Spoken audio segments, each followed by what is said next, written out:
Good morning, everyone. This is Kaufman with Care Home Team Real Estate. And I am here today with Olivia Gerroll, and she is with Caring Transitions. So I'm going to go ahead and introduce Olivia. We're so glad she's here. Olivia is from England, and they purchased the Caring Transitions Omaha franchise at the end of 2019. Prior to entering the world of estate sales, she spent several years as a jewelry and clothing buyer for Saks Fifth Avenue in New York City, and for the past 25 plus years worked as a litigation support e-discovery consultant for national and international law firms. Olivia focuses on leveraging her consulting background to provide targeted solutions to her caring transition clients. Caring Transitions is the nation's largest and most trusted provider of relocation and resale services and currently has over 300 locations nationwide.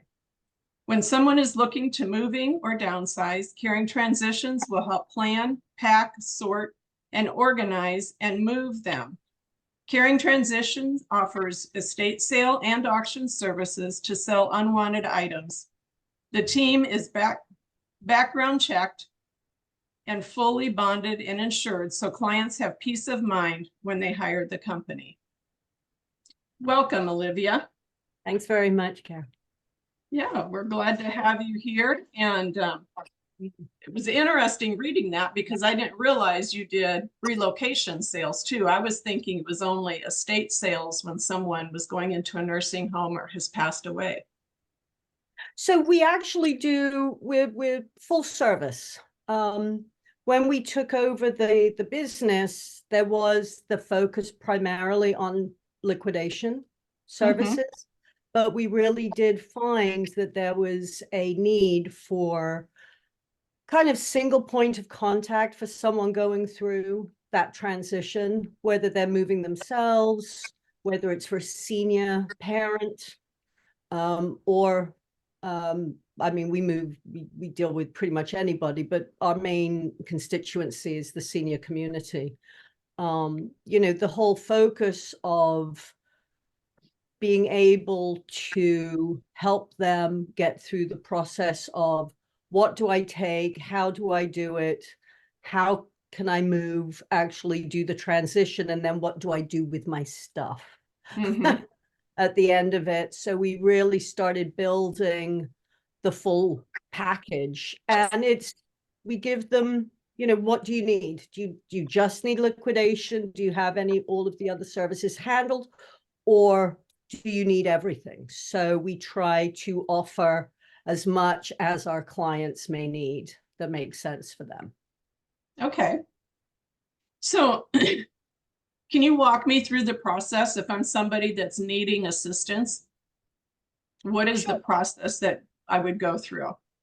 So we get called primarily by either family members of a parent who they've decided is needing to downsize or move into a senior community, or a senior themselves that realizes their 5-bedroom, 3-story house is too much for them to handle, and the communities are phenomenal. that we work, you know, the senior communities are fantastic. So you know, I'm thinking of doing it. So generally they'll call us up. We give free consultations. So that's always our first start, where we will meet in the home and talk about what do you need? Where are you? What's your need? What is your objective? So have they picked a senior community, or do they know where they're moving to? That's the first. And what's your time frame? Oftentimes folks are coming to us that they know they're on a wait list. Sometimes that wait list could be 6 months, 8 months. They're starting to think about their downsizing needs, or they're moving in a month. They've gotten the call, they've got the facility has got the apartment for them, and they need to go. So first of all, it's what do you need? Are you ready to move? Do you need help moving?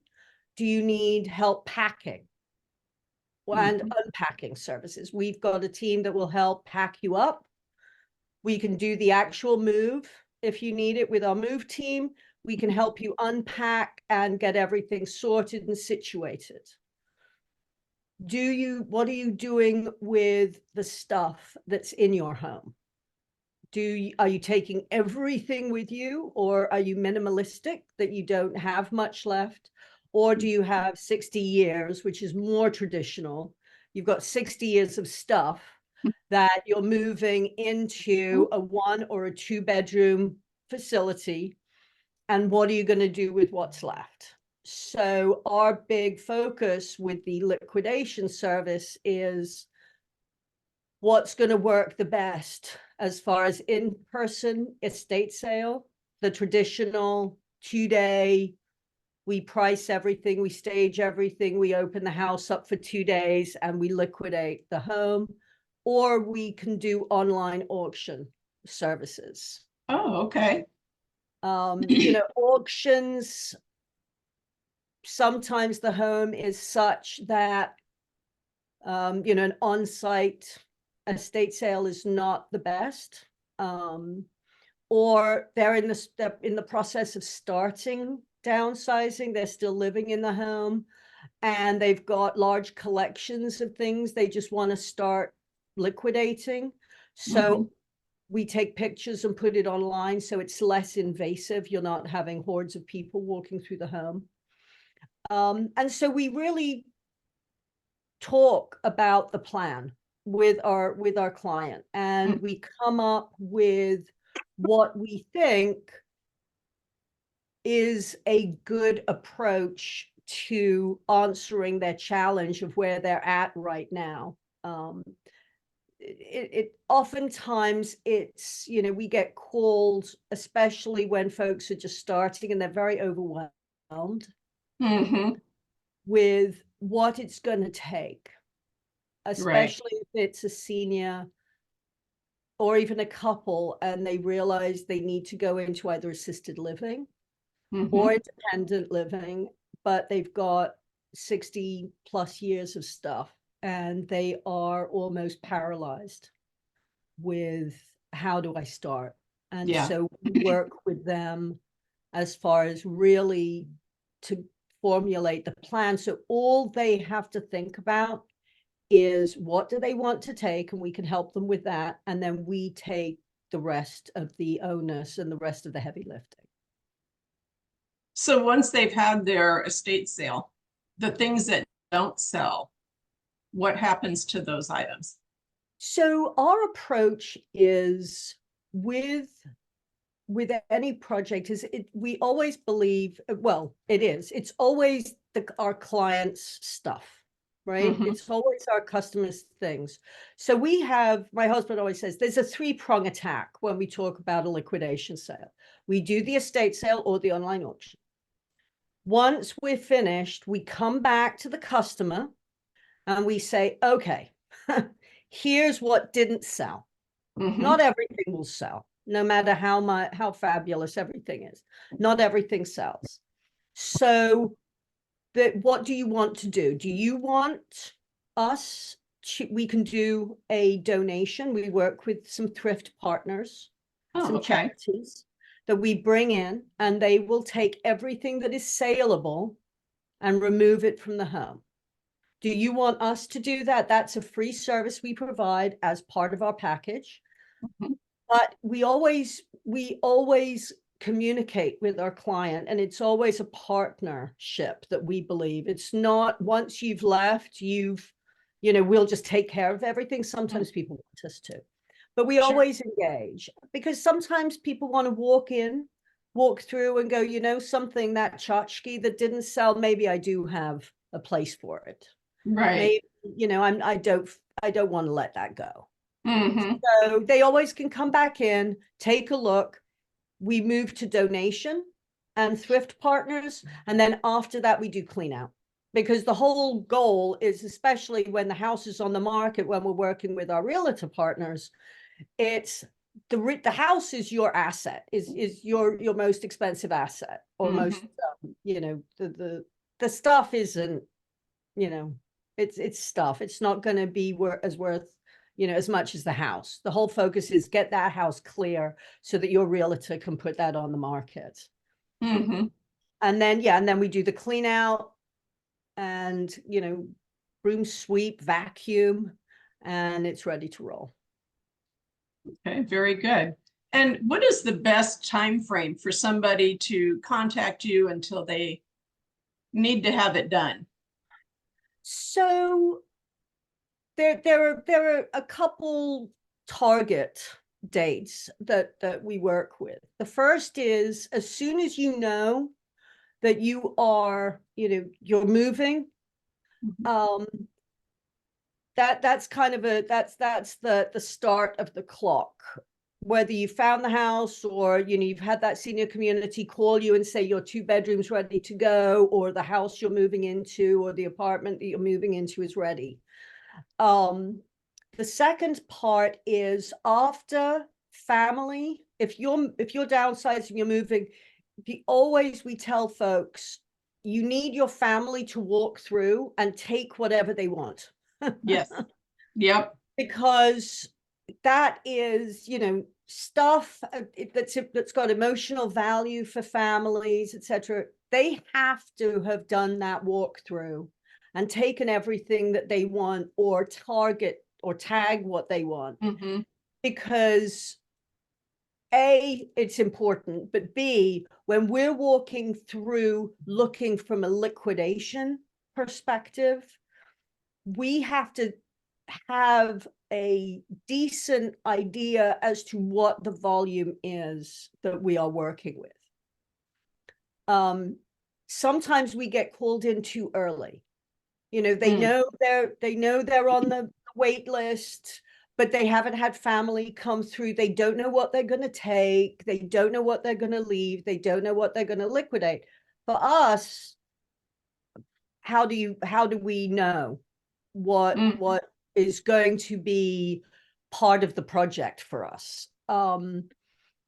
So always after families come through, or that you have a good sense of what you are going to be needing to liquidate.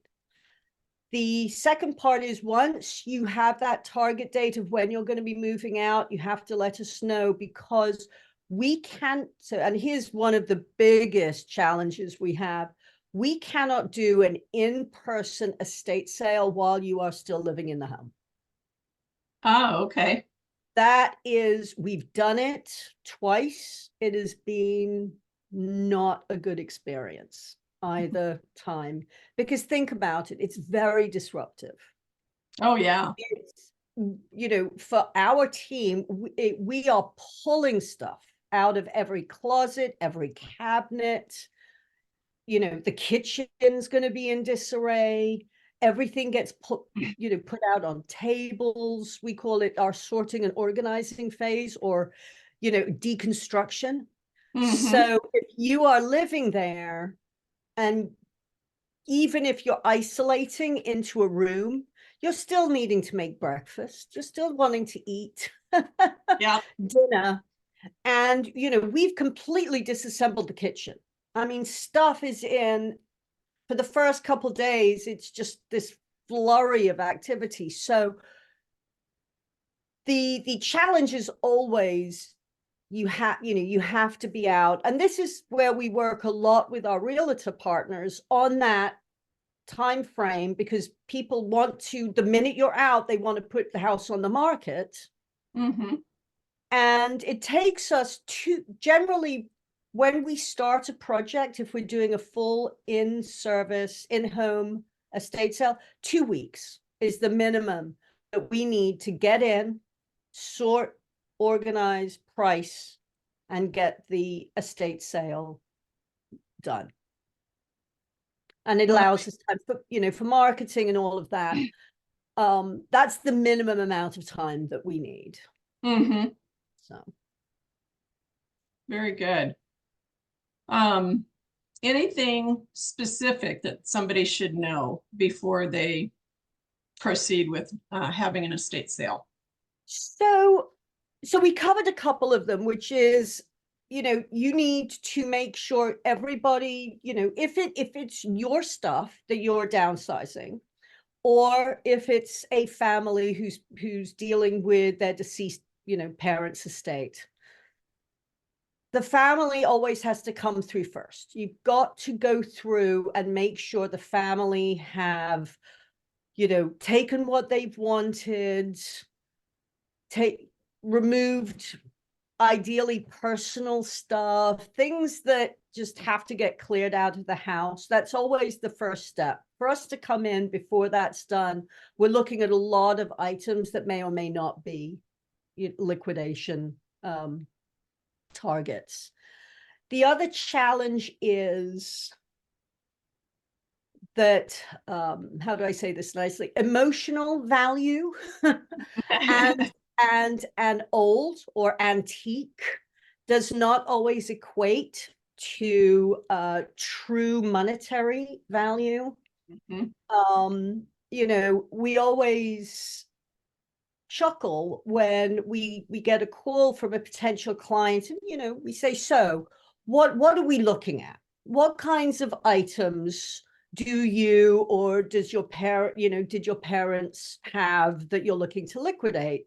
And you always think, when you ask that question, the first couple things that someone mentions are usually the things that they think are the most valuable, Mhm. or the things that they think are the most important. So when we start hearing, well, I've got some furniture and I've got some Hummels and I've got Beanie Babies, which we hear a lot. This is where we have to be, we will always do consultations unless we hear I've got one table and 5 buckets of Beanie Babies. Then we realize obviously we need to have an honest conversation that you should talk to a donation site. But we really do try to always provide, come out, make an appointment and walk through, because if we can't do it, we could at least provide some good education, some good feedback as to where you need to go or what options you have, because someone's stuff is always important to that family. There's a recognition that just because it may not be valuable, whatever that may or may not mean to you, it's valuable to someone. It's got sentimental, it's got emotional, it's your family stuff, or it's stuff you've collected over the years. So we really do try to always set up time to walk, to meet, so that we can help in some way, whether we can do the job or we can tell you what the best approach is. But old or antique does always not mean it's worth a ton of money. We always try to challenge clients as far as we talk about bringing the family in and making sure the family take everything that's important, which is critical. But again, family is going to take a lot of times the valuable stuff. They're going to take stuff that's important. So when you bring us in, and there may be a lot of furniture pieces, there may be a lot of the Hummels, there may be a lot of items where we say, the market is soft right now, which is a nice way of saying it's really not worth a ton. Clients do get a little offended and upset by us, thinking, well, my stuff isn't worth anything. And, we'd rather be honest and say, listen, you're not going to make any money. Yeah. We will often say, listen, we can do the project, but you are not going to make anything, because it'll probably cover our costs, but you will get a clean house, but there's going to be no money really coming your way, because what you've got left is maybe enough to clean the house out without you paying. Yeah. The other thing is, it's managing expectations too. It's Mhm. trying to we position our projects in that it's in everybody's best interest to make as much money as we can.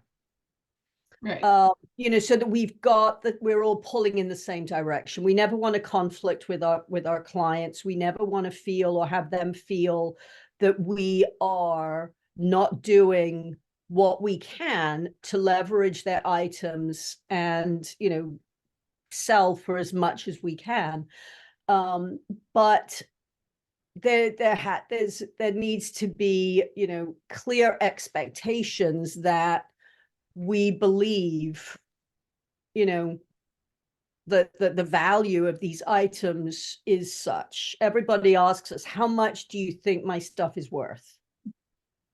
We get that asked all the time. And we you know, we don't have crystal balls. We don't. I mean, Right. we can estimate. And the one good estimate that we've come up with is we look at a regular home with, you know, it's got furniture, it's got a full kitchen, it's got, you know, collectibles. And I'm not talking anything fancy. I'm just talking your regular home that's got, you know, every room has got stuff in it. Usually those homes, you know, 3-4 bedroom home, those homes usually fetch between 5,000 and 7,000. Okay. That's what we estimate in an estate sale, which is not bad. It's not bad. So we kind of start from there. And then if you've got a sterling flatware set, or you've got some jewelry and, you know, gold and silver, or you've got some, you know, a couple pieces of art, or some, you know, a Yadro still does sell. There are still collectors for Yadro. But, you know, or some crystal, you know, some named crystal. That's where you start, you know, going, okay, maybe now we're at 7,000, maybe we're at 10,000. So all of those items add value. And it goes back, we always look at homes. Do you have value or do you have volume? We need one of those. Because otherwise it's not fair. You know, it's not fair for us to take on a project if you're going to lose money. Right. So on those items that are truly valuable items, do those go on to the online auction, or do you have those in the house for the estate sale? So there's a couple approaches. When we do an in-home estate sale, what we will do is we will talk to the client. If we've got, as you mentioned, some, you know, we've got some items of value. The way we do estate sales is we will oftentimes, we can put reserves on some items. So if we've got items of significance, artwork, fine jewelry, sterling silver, we will not discount those. We will not take bids. Those will have, you know, we will price those at usually the level that we're going to accept those, you know, the cash value for them. If they do not sell, we will talk to the client and we'll say, listen, we can move these to online auction fairly quickly. And then we call that a hybrid approach. So you get two options. You get two kind of pathways. So we do the on-site first. Then if there are items of value that we haven't sold, we can move very quickly to an online auction for them. Now, if the client is not super rushed about selling their house and there's a little bit of wiggle room, we'll sometimes put everything that hasn't sold. We'll stick that online. Why not? Sure. No harm, no foul. Furniture doesn't sell very well online, especially brown furniture doesn't sell very well online. But we can move very quickly to that approach. If, you know, we've had a couple circumstances where we've had some items left, which have been really nice, but there is no time. There is, you know, the house was sold. And we did one recently. They sold the house. There was as part of the sale agreement, there was a 2-week extension so that we could do the on-site estate sale, but we had to have that house clean 3 days after the sale. Oh, And wow. there were some nice pieces of furniture, but we had to go immediately to donation. We had to clean that house out, and our donation site got some beautiful pieces of furniture. But the client knew that. I mean, we all knew that. So we could move very quickly to an online, which garners a nice national attention. Mhm. And we can deal with shipping and all of that stuff. So we often will approach that with our clients when there's items of value. Very good. Are there any questions?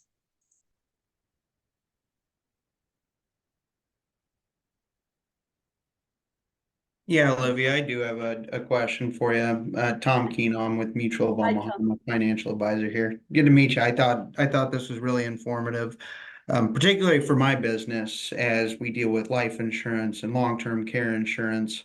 I just wanted to know your personal experience with how that helps, how those different policies and the planning that is put ahead, how does that make this type of transition smooth? Of course, there's always going to be different things that come up, but one of the things that I found is that it avoids things like fire sales and making rash decisions. How have you seen that those types of things improve this situation for everyone involved? That's actually a great question. We're dealing with a couple projects right now where we're actually working with the trust company, and it was factored into the will, and maybe even part of their policy, as far as once they're deceased, that they wanted a liquidation sale. They wanted certain things to happen with their beneficiaries. So we're actually working with, and we've worked over the past 2 years with a couple trust companies who factored that into the will life, the end of life planning with people. What do you want to have happen to your stuff? We actually worked with one trust company where the woman had actually put into her package for her family, actually some of the companies that she wanted to be contacted to do her estate sale, because she had researched that and knew they were people she trusted. Because it families often get very uncomfortable, where they feel, will my parents, my deceased parents, are they gonna, is it gonna make me kind of feel weird that I've got these strangers walking through and rifling, through my parents', chests of drawers. So having those conversations with seniors, when they are planning their end of life, when they are planning what's going to happen to my things after I pass, is an important topic. I've written it into mine, actually, as part of this. What I want to have happen if and my husband did the same, because it's kids, no matter what their age, when their parents have passed, it's kind of, oh geez. What, okay, I can have an estate sale, or I can have, as you mentioned, I can do a fire sale, or I can stick it out on Facebook Marketplace, or I can do a garage sale, or I can just throw it all into the dumpster because I don't need 5 sets of china. But we have found, as because we do deal a lot with trust companies, that, and we're doing it more and more, because I think folks who have embraced the fact of what to do with their stuff, so that it is not on the onus of the kids. So they've got a plan. It's not just a plan of here's how I want to divide it, because you can divide the important stuff, but you've got a whole bunch of what's You know, you're not going to divide your crockery down in the kitchen, but Mhm. somebody's got to deal with it. And we do find more and more when we're dealing with you know, executors and trust companies, that folks have started putting it in the plan of, yes, I'm fine, have an estate sale, get rid of everything, parse out, you know, and sell the house. Mhm. Yeah, I think that's really important, especially keeping things up to date. It's one thing to plan it, but to keep that up to date is a Yep. whole different story. What you wrote down 15, 20 years ago isn't gonna transfer to the present quite like you think it would. So having those And it takes conversations, I away the agree. guilt. It takes away the Mhm. guilt with the family, because I cannot tell you how many times we're sitting with family members and the struggle, no matter how, you know, objective they want to be and how stoic, it's really difficult for them to say, you know, I'm going to have my family stuff out on tables for 2 days. Mhm. You know, I'm selling my mom's life in 2 days. And we try, you know, we try to talk them around different ways of thinking about it. Mhm. But if it's written, you know, have an estate sale, liquidate, you know, what I haven't bequeathed, I think it takes the guilt away, it takes the onus away of family members. They kind of, we write what we want to do as far as a funeral. We make our funeral plans, you know, what I want to do I want to be buried, do I want to be cremated? To tell people what you want to do with your stuff, so Mhm. that they're not sitting there going, one funny story. We've got a client that came to us 3 years ago with their three sisters. They came to us 3 years ago. We went in, they had just started kind of going through it. They still haven't finished. They Wow. still cannot emotionally wrap, and they are supporting they've got this house no one's living in. They're moving stuff around. They just can't move forward. And their parents died intestate. And it's hard. You know, we touch base with them. They call us like every couple of months and go, well, you know, we're like, but it's tough. You can't force them. You can encourage. But I think, you know, I think that's the best thing our seniors can do for their families. And I've done it, is take the guilt away from the families, you know, or sell it, or downsize it, liquidate it now. Yeah. Right? You don't need to hold on to 5 sets of china. You really don't. Yeah. And at that age, they're not going to be using that many, so they might as well.